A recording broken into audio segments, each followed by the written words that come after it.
देखो, आप तो देख ही रहे हैं अरेंजमेंट जो है वो, ये जो कैंडिडेट की संख्या है जैसे आपने बिल्कुल सही कहा। और मेरे जो हमारे जो प्रोविंस है कश्मीर प्रोविंस में, उसमें 1,13,500 करीब हमारे जो है बच्चे हैं। 398 हमारे सेंटर्स हैं डिफरेंट लोकेशंस में पूरी जो जगह पे है। इसमें इंतजामात के हिसाब से कि इन्विजिलेटर हो, एक स्पेशल ये किया जाता है फ्रिस्किंग पॉइंट पे ही एक स्पेशल सुपरवाइज़र भी इस बार लगाया गया है। एग्ज़ाम फ्री एंड फेयर तरीके से एग्ज़ाम हो, ये हमारा जो है मेन उद्देश्य है। और फेयर एग्ज़ाम होना तो हर कोई डिज़र्व भी करता है। और इसी तरीके से हमने जो इंतजामात यहाँ पे किए हैं, जो इनके लिए छोटा जो मोबाइल वगैरह लाने की इजाज़त नहीं थी, तो जो भी अगर बैग वैग लाए तो उनके बाहर यहाँ पे रख दिए गए हैं। मैंने भी अंदर जाके देखा है, बाकी सब व्यवस्था ठीक है। बच्चे अपने मुतमईन होकर सब अपने अपने पेपर को कंसंट्रेट कर रहे हैं। तो मैं आपको ये आश्वस्त कर सकता हूँ कि फेयर तरीके से जो है एग्ज़ाम के इंतजामात के लिए सभी लोग फील्ड पे हैं। जैसे आप देख रहे हैं डीसी साहब हैं, और उसके साथ बाकी ज़िलों में भी आप देखेंगे पूरे जम्मू कश्मीर में सभी लोग फील्ड पे इसको देख रहे हैं। सर, कल से एक न्यूज़ आ रही है ला नीना इफेक्ट, कश्मीर में हार्श विंटर आने वाला है, तो क्या प्रिपरेडनेस है कश्मीर में? देखिए, ला नीना आ रहा है ये तो हमको आइडिया था ही, और हमें ये भी एक्सपेक्टेड था कि जैसे लास्ट टाइम हमारी जो बर्फ़बारी है बहुत लेट हुई थी, ठीक है, लेकिन इस बार जो है हम एक्सपेक्ट कर रहे थे शुरू से ही होगी। और उसके लिए जो इंतजामात है, हमारा जो बेस था वो हमने लास्ट ईयर से उससे अच्छे इंतजामात रहे, उसी तरीके के इंतजामात हमने किए। आपने देखा कि कल भी अराउंड 11-12 बजे के करीब राजधानी टॉप पे बर्फ़बारी हुई थी, तो उसको बंद किया गया था, फिर उसको खोल दिया गया तुरंत।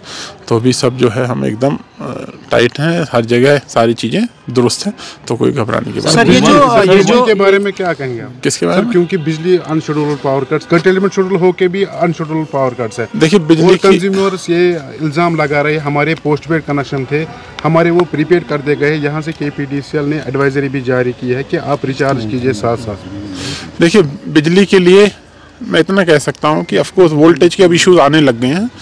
कर्टेलमेंट शेड्यूल रिवाइज जो है KPDCL बना रहा है। आपको सबको पता है कि हमारे सोर्सेज ड्राई होने की वजह से उस पर बहुत इफेक्ट आ रहा है।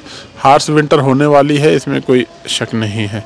इसके लिए रिक्वेस्ट ये है कि जो ट्रांसफार्मर, जो मेन इशू आता है हमारे, जब ट्रांसफार्मर बर्न डाउन हो जाते हैं, उससे जो है डिस्ट्रेस कट तो एक्चुअल में उसकी वजह से ही लगता है। ऐसा ना हो तो उस समय जो हमारे कंज्यूमर है उनका हमें बहुत ताउन उसमें चाहिए होता है, ताकि वो सही तरीके से यूज़ करे, जो लोड है उसको यूज़ करे, और जो क्रूड इंस्ट्रूमेंट है उसको ना इस्तेमाल करे, जिससे कि आग लगने का खतरा है। पावर कट्स देखिए, क्या हम उम्मीद करें इस साल उतने पावर कट्स नहीं होंगे? मेरी तो पूरी उम्मीद है कि इस बार इतने नहीं होंगे। जैसे मैंने कहा कि हम लोग भी इसके लिए और हमें जैसा सहयोग मिलेगा। अनशेड्यूल्ड डिस्ट्रेस कट भाई तभी होते हैं जब कोई एक्स्ट्रा, जब आप उसमें ड्रॉ करते हैं। मेरे पास ऐसे मौके हैं, मेरा ट्रांसफार्मर जल गया, मैं वापस लगाता हूँ, वो तुरंत जल जाता है, फिर आप उसे कैसे करोगे? तो उसमें तो सभी का फिर हमें सहयोग चाहिए। ये जो फार फ्लंग एरियाज़ है या जो एक्सट्रीम फार फ्लंग एरियाज जैसे मच्छल, गुरेज, टंगडार सेक्टर्स वगैरह, तो वहाँ पे जो बुनियादी सहूलियात है विंटर्स में, उनको इंश्योर करने के लिए इंतजामिया की तरफ से क्या कुछ प्रिपेयरनेस की गई? देखिए, इसमें आपने देखा है, अभी मैं अगेन एग्जांपल दूंगा, पीछे बर्फ़बारी जब हुई थी, बंद हुआ, फिर उसको खोल दिया गया। एक अनफॉर्चुनेट इंसिडेंट जो मीडिया में काफ़ी वायरल हुआ, ऐसा इंतजामात, उसकी तो इंक्वायरी हम कर ही रहे हैं, बट ऐसा ना हो उसके लिए और पुख्ता जो है हमने इंतजामात करने के लिए कहा है कि ऐसी हम न्यूज़ ऐसी बर्दाश्त नहीं करेंगे कि जिस तरह का वो वायरल इंसिडेंट अनफॉर्चुनेट जो हो रहा था, उसकी पूरी डिटेल इंक्वायरी चल रही है, किसकी क्या कमी रही उसमें। थोड़ी कमी उनकी भी थी कि उनको बोला गया था आ जाएँ, थोड़ी मैं मानता हूँ हमारी भी थी कि वो एम्बुलेंस जो है उस समय टाइम पे कैसे रह गई, क्या नहीं रहा, उसको भी हम देख रहे हैं। तो ऐसे ना हो तो उसके लिए एडमिनिस्ट्रेशन पूरी उसमें है, और ऊपर से भी हमें यही आदेश है कि भैया इंतजामात, जो आपका एक्शन प्लान है वो फील्ड पे 100% इम्प्लीमेंट।